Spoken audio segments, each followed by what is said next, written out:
A Coward, a short story by Guy de Maupassant. Society called him Handsome Signals.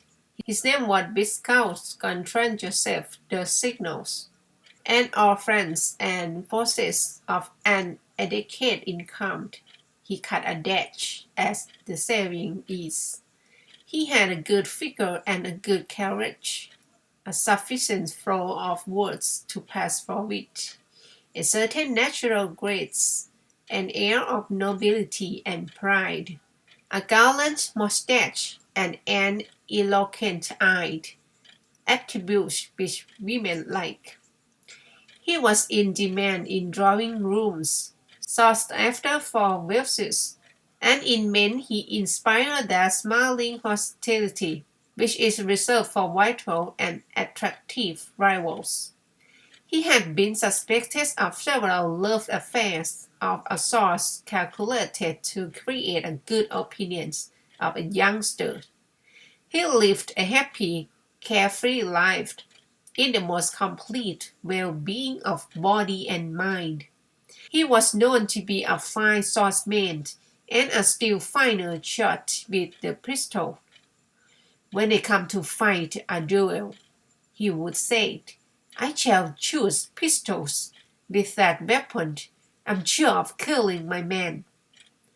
One evening, he went to the theater with two ladies, quite young, friends of his, whose husbands were also of the party, and after the performance, he invited them to take ices at Tortonis. They had been sitting there for a few minutes when he noticed a gentleman at a neighboring table staring obstinately at one of the ladies of the party. She seemed embarrassed and ill at ease, and bent her head. At last she said to her husband, There's a man staring at me. I don't know him, do you? The husband, who had seen nothing, raised his eyes, but declared, No, not in the least. Half smiling, half in anger, she replied, It's very annoying. The creature spoiling my eyes. Her husband shrugged his shoulders. Does take him, don't appear to notice it. If we had to deal with all of discourteous people one meets, we'd never have done with them. But the Viscount had risen abruptly. He could not permit his strangers to spoil an ice of his giving. It was to him that the insult was addressed, since it was at his invitation and on his account that his friends had come to the cafe. The affair was no business of anyone but himself. He went up to the man and said, You have a way of looking at those ladies, sir, which I cannot stomach. Please be so good as to set a limit on your persistence. You hold your tongue, replied the other. Take care, sir, retorted the Viscount, clenching his teeth. You force me to overstep the bounds of common politeness. The gentleman replied with a single word, a wild word which ranged across the cafes from one end to the other, and, like the release of spring, jerks every person present into an abrupt movement. All those with their backs towards him turned round. All the rest raised their heads. Three waiters spun round on their heels like tops. The two ladies behind the counters started. Then the whole upper half of their bodies twisted round, as though they were a couple of automata worked by the same handle. There was profound silence. Then suddenly a sharp noise resounded in the air. The Viscount had boxed his adversary's ears. Everyone rose to intervene. Cards were exchanged. Back in his home, the Viscount walked for several minutes up and down his room with long, quick strides. He was too excited to think. A solitary idea dominated his mind. A duel, but as yet the idea stirred in him no emotions of any kind. He had done what he was compelled to do. He had shown himself to be what he ought to be. People would talk of it, would approve of him, congratulate him. He repeated aloud, speaking as a man speaks in severe mental distress. What a wonder fellow is! Then he sat down and began to reflect. In the morning he must find seconds. Whom should he choose? He searched his mind for the most important and celebrated names of his acquaintance. At last, he decided on the Marquis de la Tournoise and Colonel Burdon and Artist Art and Soldier. They would do excellently. Their names would look well in the papers. He realized that he was thirsty and drank 3 glasses of water, one after the other. Then he began to walk up and down again. He felt full of energy. If he played the gallant, showed himself determined, insisted on the most strict and dangerous arrangements, demanded a serious duel, and thoroughly serious duel, a positively tolerable duel, his adversary would probably retire an apologist. He took up once more the card which he had taken from his pocket and thrown down upon the table, and read it again as he had read it before, in the cafe, at a glance, and in the cab, by the light of each gas lamp, on his way home. George Ramel, 51 Rue Monce. Nothing more. He examined the grouped letters. They seemed to him mysterious, full of confused meaning. George Ramel? Who was this man? What did he do? Why had he looked at the woman in that way? What is not revolting that a stranger and unknown man could thus disturb man's life without warning just because he chose to fix his insolent eyes upon a woman? Again the Viscount repeated aloud, "What a hound!" Then he remained standing stock still, lost in thought, his eyes still fixed upon the card. A fury against his craft of paper awoke in him, a fury of hatred in which was mingled a queer sensation of uneasiness. This sort of thing was so stupid. He took up an open knife, which lay close at hand, and thrust it through the middle of the printed name, as though he had stabbed a man. So he must fight. Should he choose swords or pistols? For he regarded himself as the insulted party. With swords there would be less risk, but with pistols there was a chance that his adversary might withdraw. It is very rare that a duel with swords is fatal, for mutual prudence is apt to restrain combatants from engaging at sufficiently close quarters for a point to penetrate deeply. With pistols he ran a grave risk of death, but he might also extricate himself from the affair with all the honors of the situation and without actually coming to a meeting. "I must be firm," he said. "He will take fright." The sound of his voice set him trembling, and he looked round. He felt very nervous. He drank another glass of water, then began to undress for bed. As soon as he was in bed, he blew out the light and closed his eyes. "I've the whole of tomorrow," he thought, "in which to set my affairs in order. I better sleep now, so that I shall be quite calm." He was very warm in the blankets, but he could not manage to compose himself to sleep. He turned his way at that, lay for 5 minutes upon his back, turned on to his left side, then rolled over on his right. He was still thirsty. He got up to get a drink. A feeling of uneasiness crept over him. "Is it possible that I'm afraid? Why did his heart beat madly at each familiar sound in his room? When the clock was about to strike, the faint squeak of a rising spring made him start. So shaken he was that for several seconds afterwards he had to open his mouth to get his breath.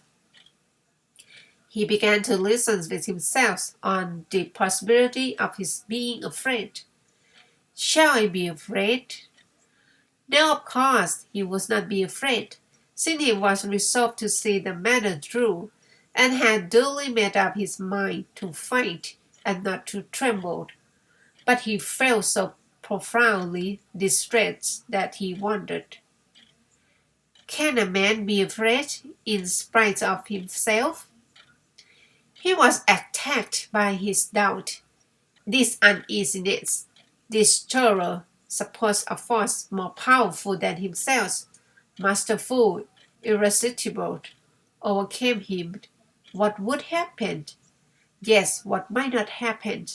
Actually, he would go to the place of the meeting, since he was quite ready to go. But supposing he trembled, supposing he fainted, he thought of the scenes, of his reputation, his good name. There came upon him a strange need to get up and look at him in the mirror. He lit his candle when he saw his face reflected in the polished glass. He, he scarcely, scarcely He scarcely recognized it. It seemed to him as though he had never yet seen himself. His eyes looked to him in a mess, and he was pale. Yes, without doubt he was pale, very pale. He remained standing in front of the mirror. He put out his tongue as though to ascertain the state of his health, and abruptly the thought struck him like a bullet. The day after tomorrow, at this very hour, I may be dead. His heart began again its furious beating. The day after tomorrow, at this very hour, I may be dead. This person facing me, this me I see in the mirror, will be no more. Why, here I am. I look at myself. I feel myself alive, and in 24 hours I shall be lying in that bed, dead, my eyes closed, cold, inanimate, vanished. He turned back toward the bed and distinctly saw himself lying on his back in the very sheet he had just left. He had the hollow face of a corpse. His hand had the slackness of hands that will never make another movement. At that he was afraid of his bed, and, to get rid of the sight of it, went into the smoking room, mechanically picked up a cigar, lit it, and began to walk up and down again. He was cold. He went to the bell to wake his valet, but he stopped, even as he raised his hand to the robe. He will see that I am afraid. He did not ring. He lit the fire. His hands shook a little with a nervous tremor. Whenever they touched anything, his brain whirled. His troubled thoughts became ill-sight, transitory, and gloomy. His mind suffered all the effects of intoxications as though he were actually drunk. Over and over again he thought, what shall I do? What is to become of me? His whole body trembled, seized with a jerky shuddering. He got up and going to the window, drew back the curtains. Dawn was at hand, a summer dawn. The rosy sky touched the town, its roofs and walls, with its own hue, a broad descending ray, like the caress of the rising sun, enveloped the awakened world, and with the light, hope, a gay, swift, fierce hope, filled the viscount's heart.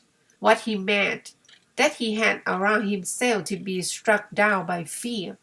Before anything was settled even, before his seconds had seen those of this George Lamy, before he knew whether he was going to fight, he watched, dressed, and walked out with a firm step. He repeated to himself as he walked, I must be energetic, very energetic. I must prove that I am not afraid. His seconds, the Marquis and the Colonel, pressed themselves at his disposal, and after hearty handshakes discussed the conditions. You are anxious for a serious duel? Asked the Colonel. Yes, a very serious one, replied the Viscount. You still insist on pistols? Said the Marquis. Yes. You will leave us free to arrange the rest? In a dry, jerky voice, the Viscount stated.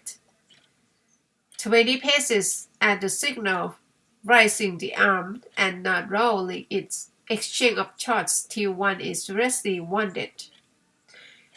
There are excellent conditions, declared the Colonel in a tone of satisfaction. You shoot well. You have every chance. They departed. The Viscount went home to wait for them.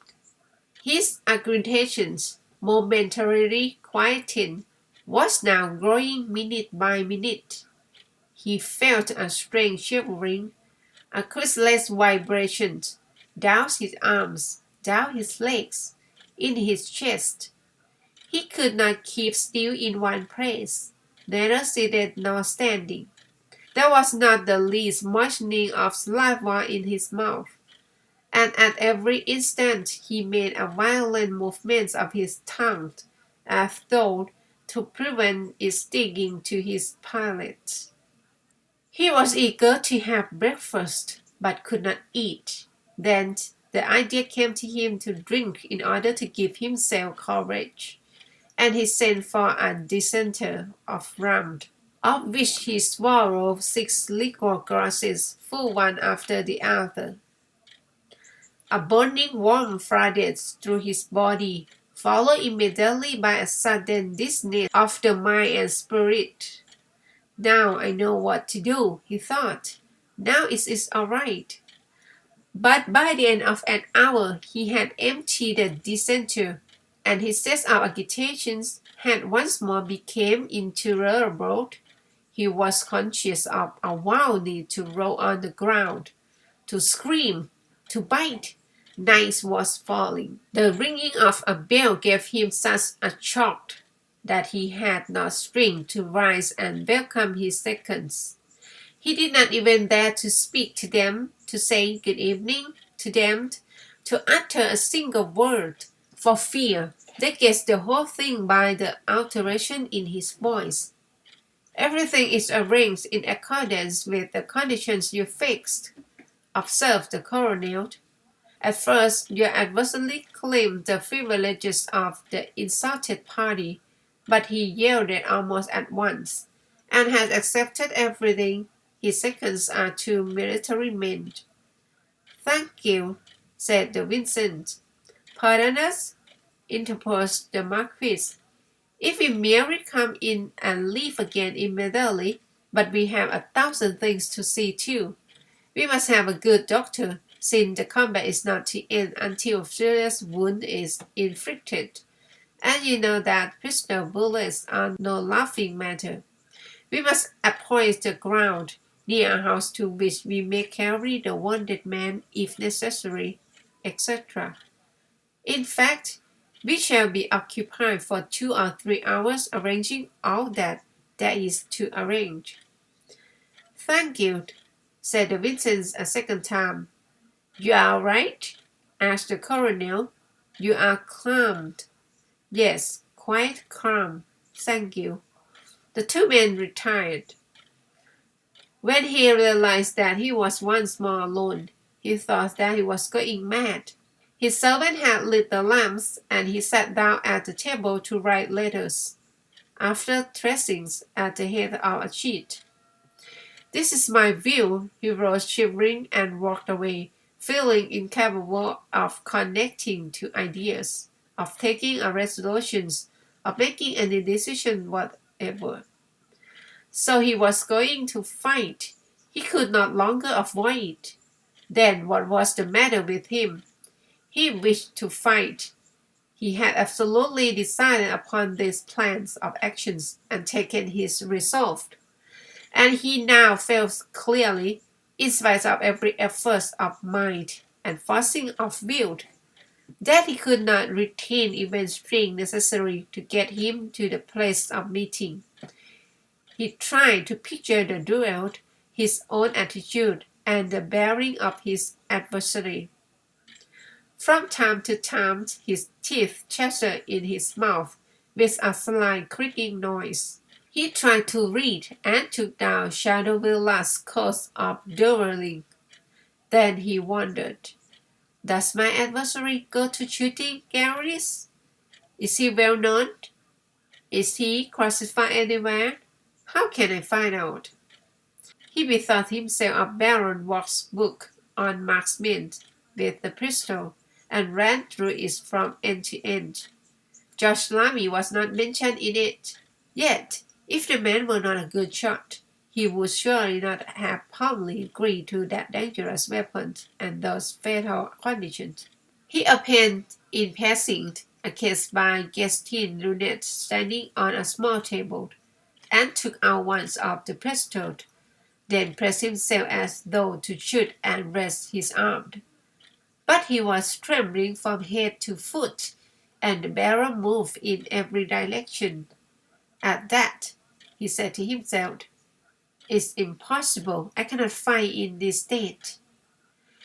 He looked at the ends of the barrel, at the little black deep hole that split death.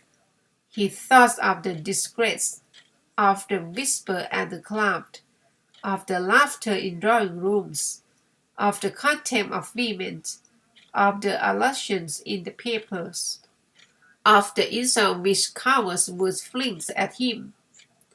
He was still looking at the weapons and raising the hammer, caught a glimpse of a cap gleaming beneath it like a tiny red flame. By good fortune or forgetfulness, the pistol had been left loaded. At the knowledge, he was filled with a confused, inexplicable sense of joy. If, when face to face with the other man, he did not show a proper gallantry and calm, he would be lost forever.